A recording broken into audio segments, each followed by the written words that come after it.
I believe that Kanjuro's devil fruit holds immense power and has the potential to become a decisive factor in the Wano arc.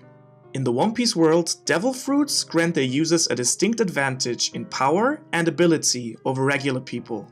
And even though the extent of this advantage depends greatly on the user's individual training and creativity when it comes to using their fruits, it is undeniable that some devil fruits are in their essence simply more powerful than others. Now, while this might be very obvious with some fruits like the Gura Gura no Mi that literally allows its user to create earthquakes, there is a lot more debate about other fruits. Most controversial are those devil fruits that are of no real significance to the story simply because of the way they are put to use by their owner, while they could hold immense potential and power if they were used the right way.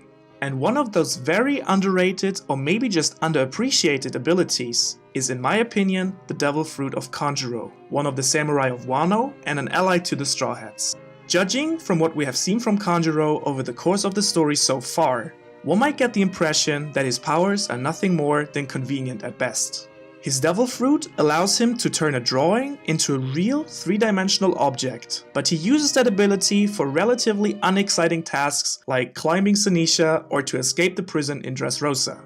While his creations are definitely entertaining and make things a little bit more convenient, they didn't appear as something that could have any significant impact on the story. But I'm convinced that this might change. So, how does Kanjuro's power actually work? To create an object from his drawings, he always carries a huge brush with him that he uses to draw inked images in a traditional Japanese style called sumi-e. The idea behind sumi-e is to capture the spirit of the object rather than its actual appearance. And to paint a flower, for example, there is no need to perfectly match its petals and colors, but rather it's essential to convey its liveliness and its fragrance. For that, one uses as few lines and tones as possible, just enough to create form, texture, and effect. Every brush touch must be fully charged with meaning, and useless detail must be eliminated. This way of capturing the essence of an object is clearly the inspiration for Kanjuro's power. To bring the object to life, he just has to say, "Appear," and following the idea of sumi-e, the object becomes real and it inherits all the properties of the original, regardless of the actual quality of the drawing.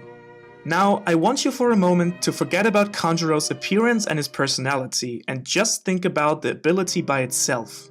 To be able to create any object with the same properties as its original by doing nothing more than drawing an image of it, in my mind, that might be one of the most spectacular powers we ever got to see in One Piece. Just think about all the possibilities this opens up. Creating keys to go through any door, creating weapons, creating transportation, creating copies of unique objects that can be turned three-dimensional if necessary, and then back into two-dimensional drawings once you're done with them. It is basically the ultimate cheat code for One Piece. Now, of course, one might say, well, Ohara, wait. Since we know the drawings have their weaknesses too, is it really that powerful? And yes, of course, Kanjuro's drawings don't stay real forever, and they are weak to water as well, so they definitely have their weaknesses. But isn't that the case for every devil fruit out there? In my opinion, it should be more than possible to increase the lifespan and the efficiency of any created object with continuous training. Whether this depends on better drawing skills or on a better understanding of the nature of an object itself isn't really an issue to me, but the point is that it should be trainable.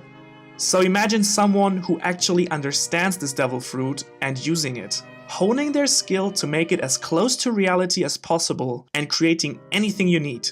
Combining your drawings with haki or using them to enhance your abilities or those of your allies. This fruit is basically an all-rounder. You can create objects for offense, for the defense, and you can use it for everyday challenges to simply make your life easier. If that may be food, medical supplies, transportation, or anything else you might need at any moment in time. And since this fruit has so much potential, I now want to discuss with you how this could come around and play an actual role in the story. Now, as we have stated before, Kanjuro himself has not been introduced as a very powerful character in the story. Even though, as a samurai, he surely has decent fighting abilities, he hasn't given us too much ground to speculate that he might be able to influence the events at hand in any major way. So, how could that change in the future?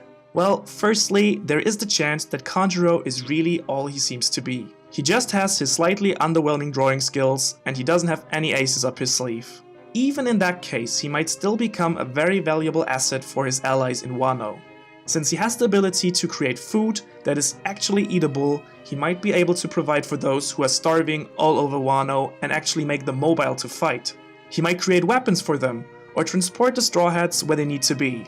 And we could even go as far as to speculate that he would have the potential to create some sort of small living animal that might help Luffy to break out of prison, or at least convey a message that way.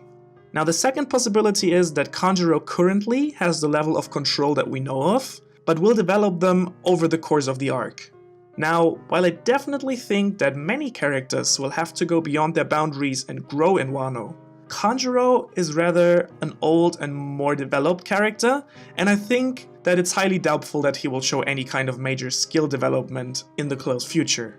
And that brings me to the third and final possibility, and that is Kanjuro actually being way more powerful than we anticipated.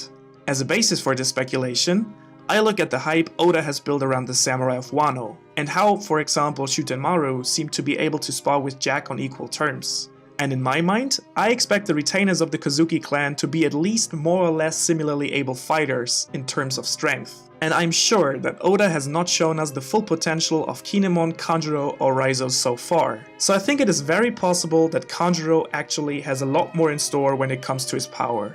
Simply the fact that he was repeatedly shown to be able to create animals, when now going up against the beast pirates, that doesn't seem like a coincidence to me. And we have not seen Kanjuro using his powers in a real fight before, so this is definitely something I can't wait to see. And I'm certain he would not have been introduced into the story that early on if he wouldn't play any role at all in Wano.